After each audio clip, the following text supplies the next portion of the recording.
शासनाने हा जो ठराव मांडलेला आहे त्याला मी विरोध करत नाही, पण हे करत असताना महात्मा फुलांचं महात्मा हे कुठे कमी होता कामा नये। अध्यक्ष महोदय, महात्मा ज्योतिराव फुले आणि सावित्रीबाई फुले यांना भारत रत्न देण्यासंदर्भातला हा जो प्रस्ताव आहे अध्यक्ष महोदय, त्याला मी पाठिंबा देतोय।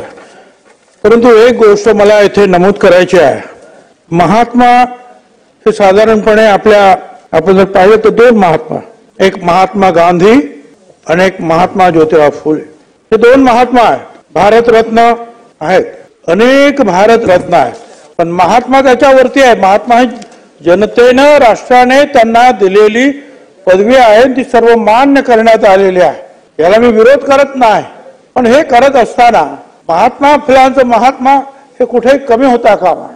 खरं म्हणजे बाबासाहेब आंबेडकरांना सुद्धा आपण भारतरत्न दिलं, त्यांना ते विश्वरत्नच द्यायला पाहिजे काय। परंतु जे आहे महात्मा ज्योतिराव फुलांना भारतरत्न देताना आपण त्यांचं महात्म्य कमी करतोय का हा पण विचार झाला पाहिजे। कारण मग महात्मा गांधींना आपण भारतरत्न का द्यायचं नाही हा विचार मनामध्ये येतो, आणि मग मागे जायचं असेल तर मग आणखी मागे जाता येईल, त्यांना भारतरत्न का द्यायचं नाही। हे असे आपल्या देशातले जे आहेत, छत्रपती शिवाजी महाराज म्हटल्यानंतर छत्रपतीच, ते बाकीचं काय नाही। तसंच महात्मा ज्योतिराव फुले, महात्मा गांधी, क्रांतीवीर सावित्रीबाई फुले हे म्हटलं की संपला विषय।